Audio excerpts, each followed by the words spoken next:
Hello guys! Maayong buntag, Jensan. Actually, udto na ngayon at andito pa rin ako sa bahay. And as you can see, wala pa din tayong ligo. Dinamay ko pa kayo, no?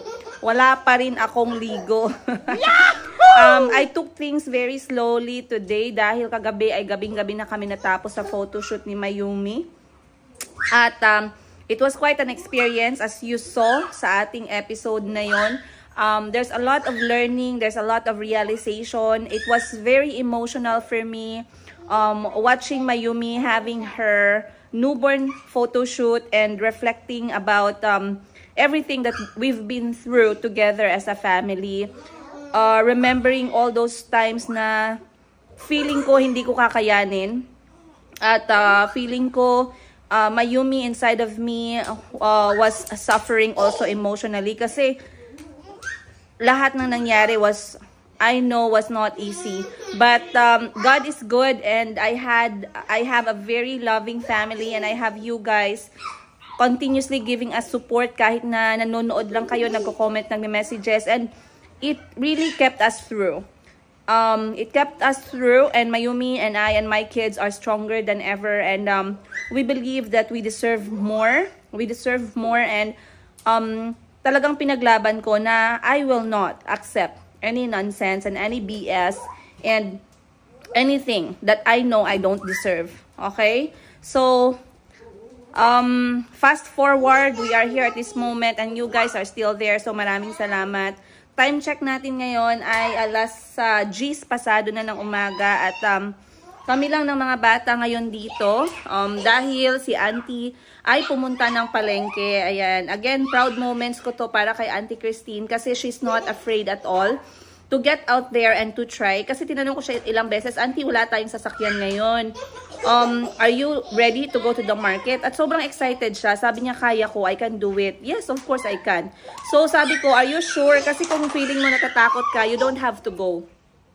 Sabi niya, kayang-kaya niya daw. Imagine, mag-tricycle si Auntie Christine, guys. Galing dito, kung nasaan kami, papunta sa local market, local na palengke ng General Santos City, which is around, kung walang traffic, mga 15 minutes nandun na siya.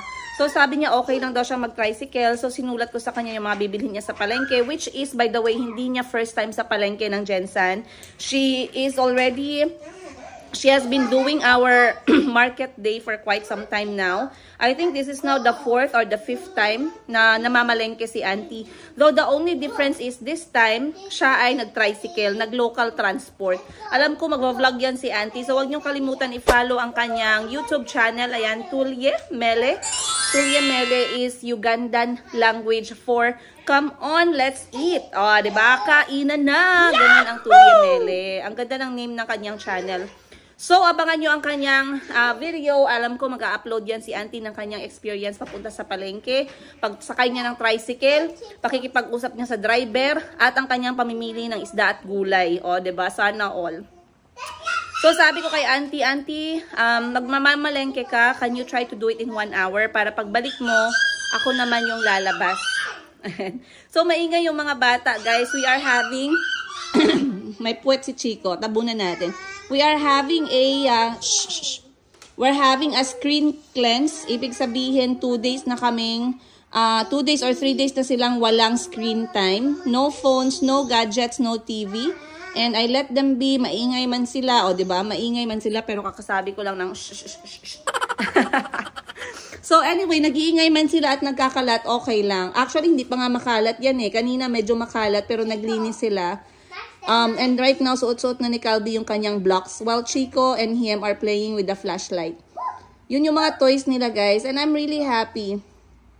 Si Mayumi naman ay nandito. Nag-aantay lang ako kasi parang nagsisignal na siya na gusto niya mag-breastfeed. And I think in around 1 hour or 2, ako ay lalabas naman ng bahay to visit the boutique. Ayan.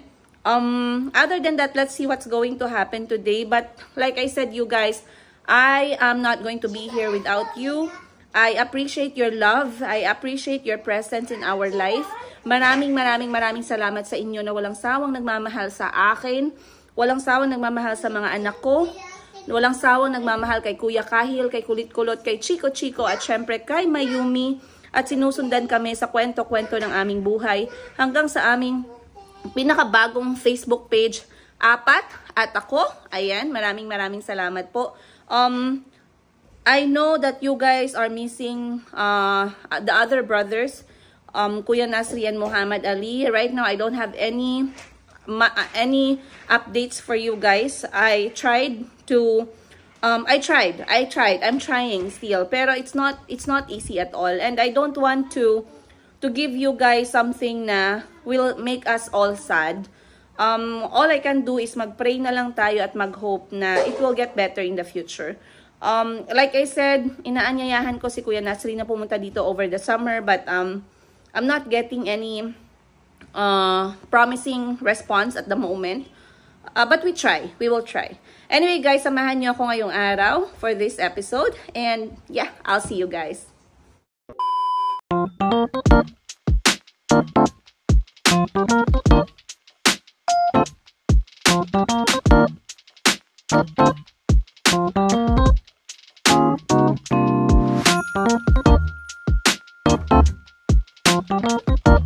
A few moments later. The wolf found a house in the middle of the forest. The house is made of sofa and a blanket. But the wolf said, little pigs, let me come in. I'm coming to eat you. But Chico said, not on my... But the wolf said, so I'll huff, and I'll puff, and I'll blow your house down. The pigs was so scared he went inside the house. Go inside. Go inside.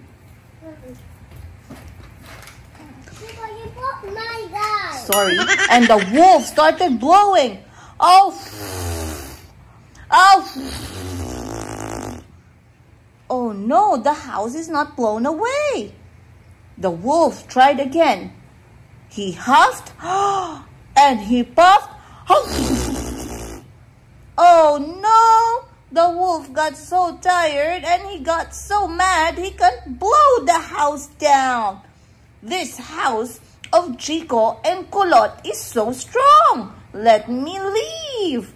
The wolf left, and Chico and Kulot lived happily ever after. The wolf never came back anymore. The end. The Alright, the wolf did not come back thanks to your house made of sofa. Chico, are you feeling safe now? What will you tell the wolf? Not on your...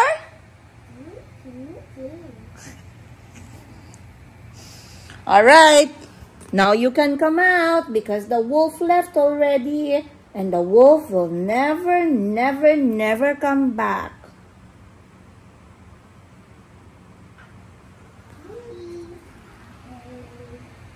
Are you coming out, Chico?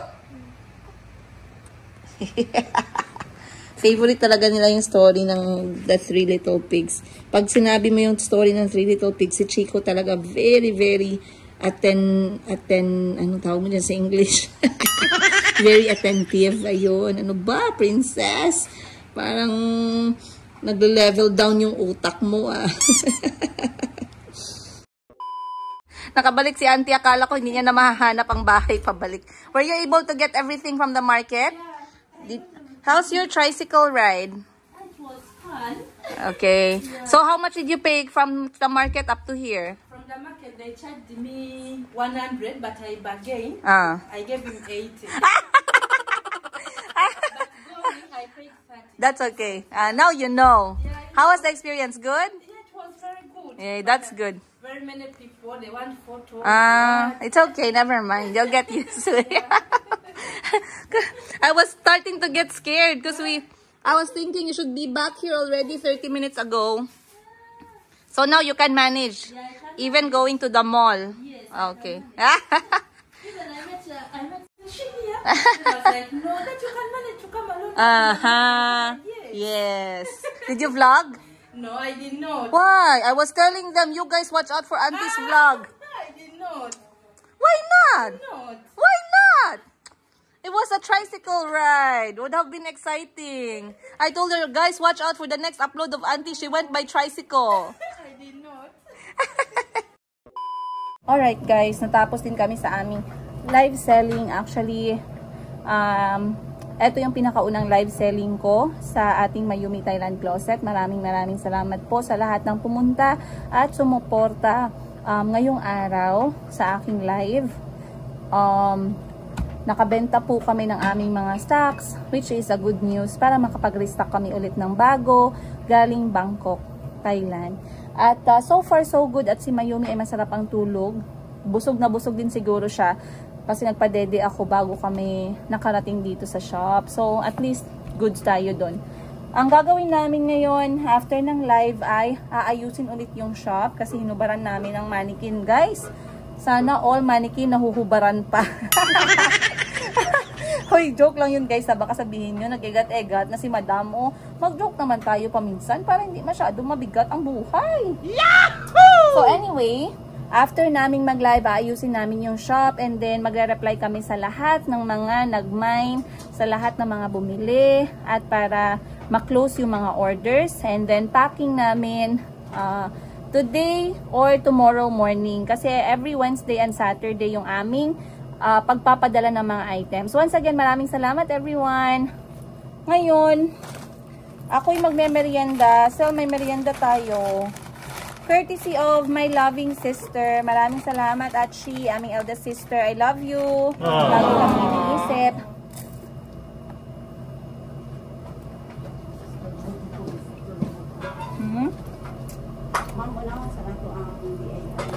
Abi na ako business permit.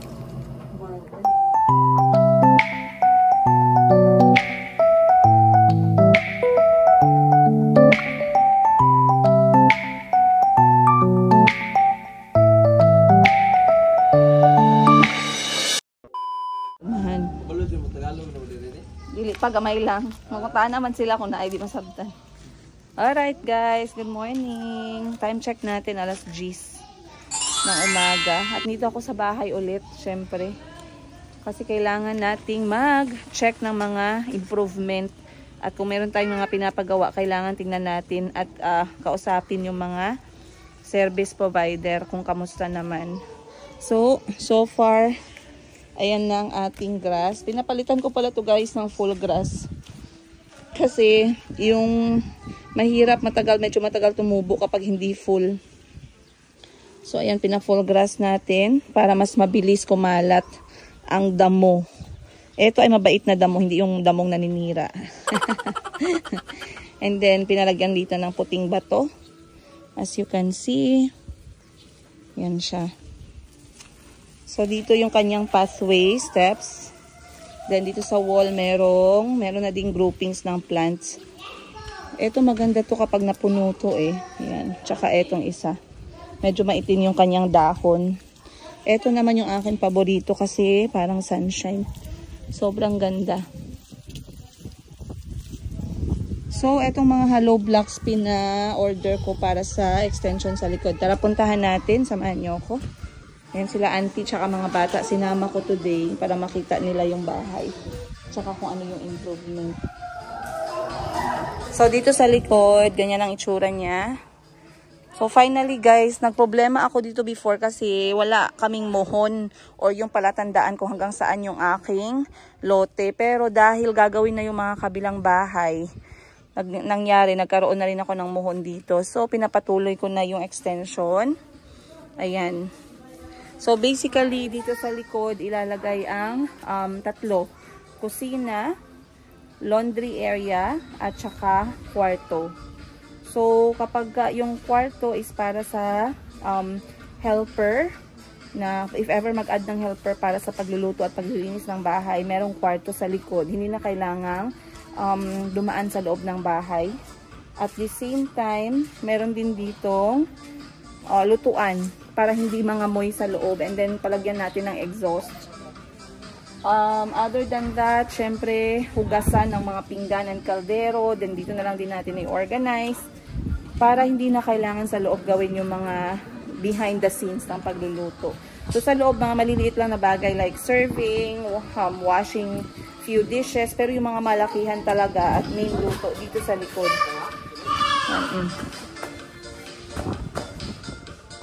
So, eto, kapitbahay ko na yung nasa likod, guys. And then, dun sa gilid din. Ayan. So, by the way, nag-message sa akin yung interior designer na gusto na rin nila mag-start. Pero sabi ko nga, hindi magandang idea na magsimula sila habang nagko-construct sa likod. Dahil ginagamit nila yung loob para sa kuryente at tubig. So, madidisturbo sila at marurumihan yung kanilang work. So, sabi ko, paunahin muna nila matapos etong extension sa likod. Okay? Pag natapos yung extension sa likod at all is good, all is well, at least sa loob na lang yung bahay. Sa loob na lang ng bahay ang kulang, at the same time makakapaglinis sila at once. At makakapag-set up ng gamit at once. So, ganun yung plano.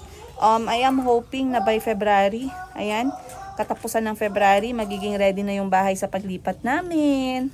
Kaya naku, abangan ninyo guys. Excited na excited si Chico at si Kulot. Abangan ninyo ang kwarto ng mga bata.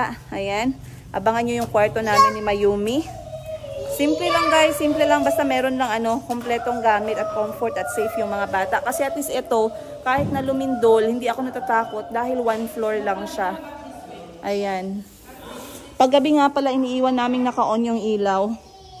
Para kitang-kita ng security yung mga ganap-ganap dito. Chico, call Nanay. Nanay. Nanay. Where is Nanay? Why Nanay is not answering? Nanay. Hmm? Nanay. Nanay is what? Nanay is? We call much louder. Uy! Nanay is there! Nanay! Good morning! Alright! Hello guys! Grabe yung tawa ko ngayon kasi galing ako sa live ng ng selling natin ng 18 karat Saudi gold. And ako ay talagang nabibigla the way ang mga scammer gumawa ng kanilang mga modus operandi para-paraan. So anyway, napansin ko na ngayong araw na PM nila, pagkatapos ng live selling ko, na PM nila lahat ng mga bumili at nag-mine. Na-realize ko na ang mga scammer pala ay nanonood ng mga live. So, hindi lang to sa akin, for sure ginagawa nila sa ibang mga live seller to. Ang ginagawa nila, nanonood sila ng live, nililista nila lahat ng mga nagmamine during live. Pagkatapos or during the live selling, pini-PM nila agad yung mga nagmamine. Eto namang mga nagmamine, sa sobrang excited nila minsan na magbayad at ma-ship ang kanilang order at masaya sila sa kanilang na-mine, hindi na nila chine-check yung pangalan ng account or ng GCash mode of payment na binibigay sa kanila. Etong scammer, mini-message ang mga nag-mine ng number ng GCash. Hindi nila nilalagyan ng pangalan kasi ilang beses ko nang shinout out na yung pangalan ng GCash ko ay Princess Jane Higa. So, ang ginagawa ng scammer, number lang ang sinisend guys. Take note, number lang, wala ang nilalagay na pangalan. Kasi alam nila na hindi nyo natitingnan or baka merong ibang buyer na hindi chine-check. Ngayong araw, merong na-scam. Sobrang sakit sa akin na seller na na-scam siya, pinaghirapan niyang pera. Hindi niya na-check ang pangalan, nag-send siya agad ng payment kasi natuwa at na-excite, ayan. At na-scam siya ng less than 4,000 pesos. Imagine yung pera na 4,000 pesos or kahit less than yan, pinaghirapan yan. So, ikaw na scammer ka, kung nanonood ka man or may scammer dito na nanonood, walang hiya ka dong, walang hiya ka dahil. Hiya ka naman sa katawan mo, ayan. At para sa aking mga viewers, subscriber, yung mga namimili, miners, guys, please be vigilant. Huwag nyo ibigay yung pera nyo sa scammer at yung mawawala yun yung pinaghirapan. Okay? Pag nagbayad po tayo, pag namimili tayo sa Mayumi Thailand Closet at Tindera sa Africa, dalawa lang po yung aking mode of payment. BDO, Princess Jane Yiga, GCash, Princess Jane Yiga lamang. Wala pong ibang pangalan. Pag nagbayad kayo at hindi Princess Jane Yiga yung lumabas, wag po kayong magbabayad. Pag bangko naman, pag hindi po Princess Jane Higa ang pangalan ng bangko, wag po kayong magbabayad. Okay? Sa GCash naman, kung gusto nyo tumawag kayo sa akin bago magbayad, walang problema sa akin yan. Naiintindihan ko po yan. Sa GCash naman, pag hindi Princess Jane Giga yung lumabas, pag nilagay nyo yung number, huwag nyo nang ituloy. Okay? Ang mga scammer, mabilis mag-PM sa inyo, huwag nyong replyan. Malalaman nyo na scammer kasi nauuna silang mag-message sa inyo. Naniningil agad. Nagmamadali sila guys. May lakad. Anyway, time check alas 12 na. Kakain na ako ng lunch. Andito ako ngayon sa Mayumi Thailand Closet Boutique. At ako'y magla-lunch muna. So I'll see you guys in today's episode. Ayan guys, dumating na yung lunch namin. Sobrang sarap. Mapapaiyak ka na lang sa sarap guys. Look at that. Kain tayo everyone. Tsaka kanin yan lang yung ulam namin. Wala tayong pritong isda. Perfect na sana. Pero choosy pa ba tayo? Let's go.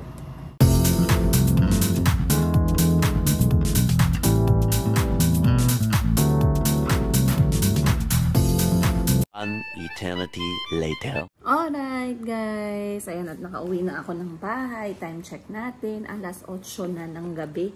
At I know maaga pa at tahimik na ang bahay dahil pagka-uwi ko, sabi ni auntie, hindi natulog ng nap time sa hapon ang mga bata. Kaya inakyat na sila ngayon na maaga-aga pa. But I was able to have dinner with them. Ayan, kumain kami, nagluto si auntie ng patatas at carrots na merong konting manok. Pero sobrang sarap. At nagpahinga na, naligo na yung mga bata, kumain na, and then umakyat na sila after nilang mag-toothbrush. Ako naman ay nandito sa baba dahil dito ako natutulog kasama si Mayumi. At kapag dumating si Mama, dito din kami kasama yung aking kapatid. Ngayon, ngayong araw na to, hindi ako masyadong masaya dahil ang dami kong na-receive na message na na-scam sila ng mga scammer. Katulad ng sinabi ko, kung ito total ko siguro mga roughly, hindi ko lang alam sa iba na hindi nag-PM sa akin. Pero yung mga nag-PM sa akin roughly mga nasa 10,000.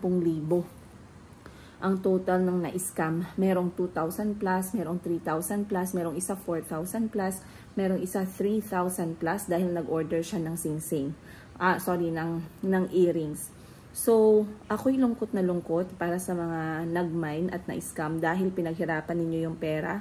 Kung isa kayo sa na-scam, I feel really sad and disappointed kasi dahil sa mga scammers na yan.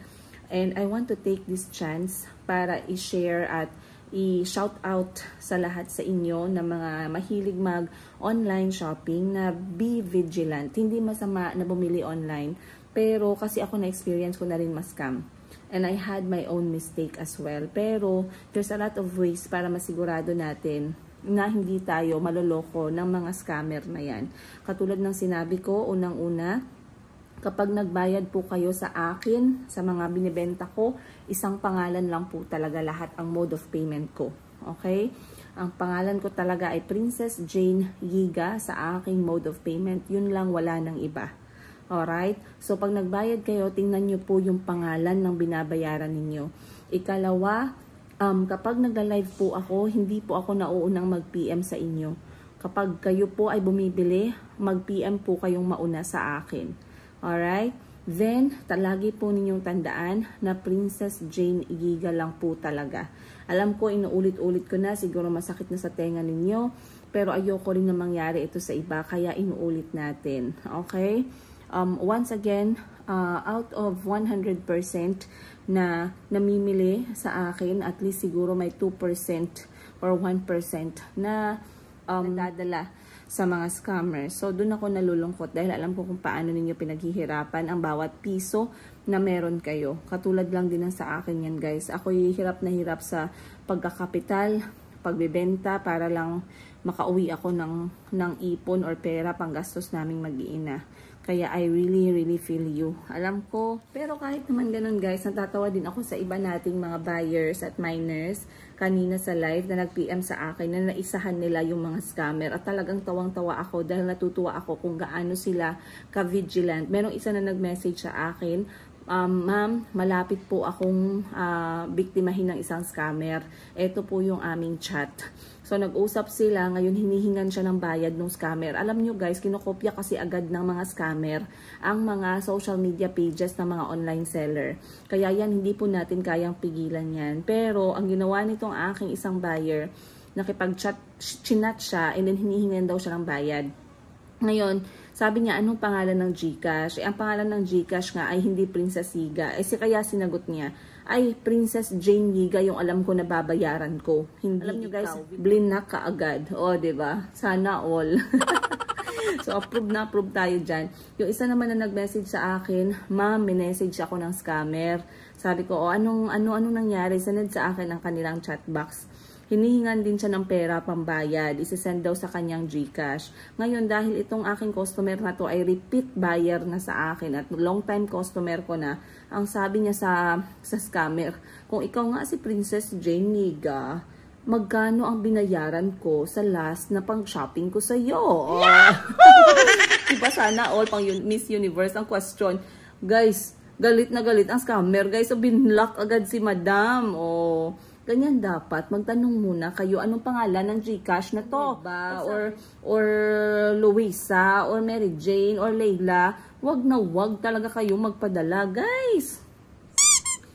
Yan ang sinasabi ko talaga sa inyo. Tanongin nyo muna para masarap din sa feeling na minsan ay naiisahan din natin yung mga scammer na yan. Mga walang hiyang scammer talaga, no? Okay, so yun lang yung nangyari sa araw na to. Marami na naman ako natutunan. Sana meron din kayong natutunan. At kung wala, ay naku, mahirap yan.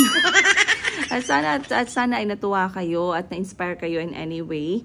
Maraming salamat sa lahat ng sumuporta sa recent upload natin na behind the scenes ng photoshoot ni Mayumi. Kahit na merong, alam ko maraming nag-comment sa inyo na sobrang natuwa, nasiyahan, umiyak, nagmahal, na-touch, naging emotional. I know, I feel you. Ganon din yung na-feel ko. Meron din iba na bitter, merong iba na mga basher. Pero like I said, that's the world right now. Hindi nabubuhay ang tao na hindi pinapalabas yung kanyang hate and bash. Alright? So once again, you guys, maraming salamat, of course, sa pagsama sa akin sa araw na to. I never kung nafe-feel na naboboard ako dahil sa inyo. Natutuwa ako sa mga messages at comments ninyo. Maraming salamat. Of course, wag nyo kaming iwan. Kung gusto nyo makakita ng aming kwento-kwento sa aking buhay as single nanay ng 4 na kulot, half African, half Filipino, wag nyo kalimutan mag-like, subscribe, at bombagin nyo ang ating bell button para lagi po kayong updated. I'll see you guys on the next episode. Much love from the Yigas.